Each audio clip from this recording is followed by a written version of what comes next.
Ibu Emma. Sorry, it's DJ.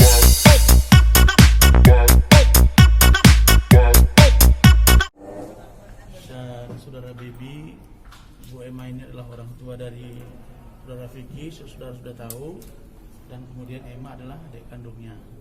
Dalam diskusi kami tadi, insya Allah tadi Ibu tadi menyerahkan dokumen-dokumen tambahan terhadap laporan kami kepada Angel Elga. Kalau untuk keluarga itu dihandle oleh saudara Baby yang melaporkan. Kalau untuk Vicky itu saya sebagai kuasa pelapor karena Vicky sedang berada dalam tahanan. Nah, oleh karena itu maka kita berprinsip bahwa kasus ini harus jalan. Kembali saya tegaskan bahwa kita akan memberikan rasa yang sama apa yang dirasakan oleh Vicky Prasetyo akibat ulah dari Angel Elga. Kita juga akan berusaha maksimal agar Angel Elga juga merasakan hal yang sama. Bahwa mereka ini ada rasa kasih sayang atau tidak nanti kita lihat. Atau cinta mereka telah terkubur atau tidak nanti kita lihat. Yang pasti kita akan buktikan bahwa saudara Angel Elga juga ada pelanggaran hukumnya. Saya tegaskan kembali, tadi ibu ini baru pulang dari Turki, bahwa beliau begitu melihat di video, di YouTube, di TV, beliau sangat simpati mendengar pernyataan saya dengan sahabat saya, Sunan Kalijaga. Beliau terharu karena saya dengan Sunan berkolaborasi, membantu. Saya simpati, saya katakan, karena saya sebagai seorang pria, sebagai seorang laki-laki. Ar-rijalu qawwamuna 'alan nisa. Itu dalam ajaran agama. Laki-laki itu pemimpin bagi perempuan. Bukan perempuan yang memimpin laki-laki. Nah, dia apa yang dilakukan oleh Vicky, dia bertindak, dia mencari pembenaran terhadap perilaku istrinya yang salah, itu adalah satu tindakan yang wajar. Oleh karena hukum Indonesia mengatur tidak seperti Timur Tengah, maka Angel bisa selamat. Karena dugaan perzinahan dan atau tuduhan perzinahan harus dapat dibuktikan dengan ketika seorang laki-laki dan perempuan sedang melakukan hubungan seksual dan dalam keadaan bugil dapat disaksikan dua orang bahkan lebih, barulah dia masuk dalam unsur-unsurnya.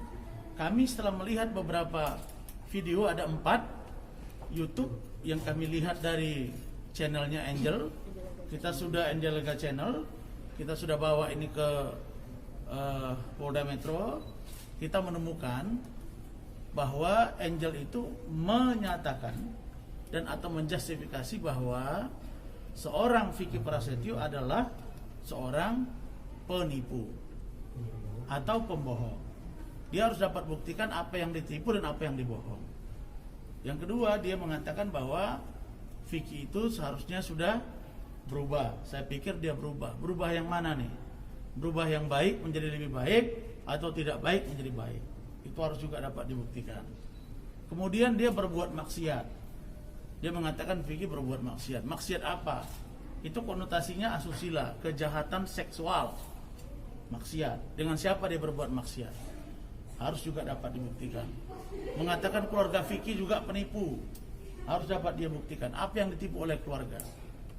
Ibu aja mengatakan bahwa nanti ditambahkan dalam urusan-urusan ya kehidupan rumah tangga, beliau ini nggak pernah campur, ya Bu ya?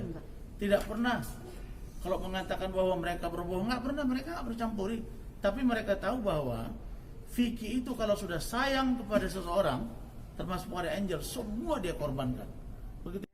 Kemarin waktu bikin LP itu, Mama masih ada di karantina ya, Ma. Terus juga belum. Dari Turki kan kita di karantina 3 hari. Jadi kan saya belum tahu. Nah, Jadi nggak bisa. Ya udah deh, mumpung waktu kosong kan, karena kan besok udah sidang gitu. Ya udah deh, Ma, coba deh silaturahmi ke Om Rasman gitu. Terus ada beberapa juga lah yang harus di dokumen gitu, yang nggak bisa kita sebutin. Iya, tadinya kan saya nggak tahu bahwa ada pelaporan untuk si wanita itu. Begitu saya lihat di YouTube, maka saya terhentak, saya langsung pulang ke Indonesia gitu. Saya langsung, terus makanya saya datang ke sini mendatangi ini sebenarnya bagaimana gitu. Saya kan supaya jelas ya, saya datang ke kantor Pak Rasman untuk ke depan kurang karena kan saya juga ikut suami punya kesibukan gitu. Kadang sekali-sekali aja saya ngecek handphone, begitu saya lihat ada laporan keluarga untuk si wanita itu, makanya saya kan sangat kaget, terus saya langsung pulang aja ke Indo. Ya pastinya mengizinkan, cuma kan warga negara asing nggak boleh datang ke Indonesia. Sedangkan saya sendiri aja kena di karantina 3 hari, apalagi untuk warga belum. Kenapa alasannya? Memang belum Karena nggak bisa, memang belum bisa. Iya, karena ada COVID ini nggak bisa saya jenguk. Iya, namanya juga orang tua ya, siapa sih yang nggak merasakan gitu anaknya dijolimi sama wanita itu, sedangkan Vicky berkorban untuk wanita itu. Apapun yang wanita itu mau, Vicky usahakan. Mengenai pernikahannya, bagaimana dia di TV, bagaimana dia dicalonkan sama Vicky menjadi caleg gitu, bagaimana kita sosialisasi, semua kita curahkan untuk wanita itu gitu. Tapi apa gitu sekarang yang diterima sama Vicky kok ini gitu, teganya dia. Enggak. Kita pada saat itu sebelum ada perceraian juga dia sudah merasa malu karena dia ada menuduh saya langsung yang saya tidak bisa katakan di sini. Saya bilang tolong dibuktikan itu, lantas ucapan itu tidak terbukti.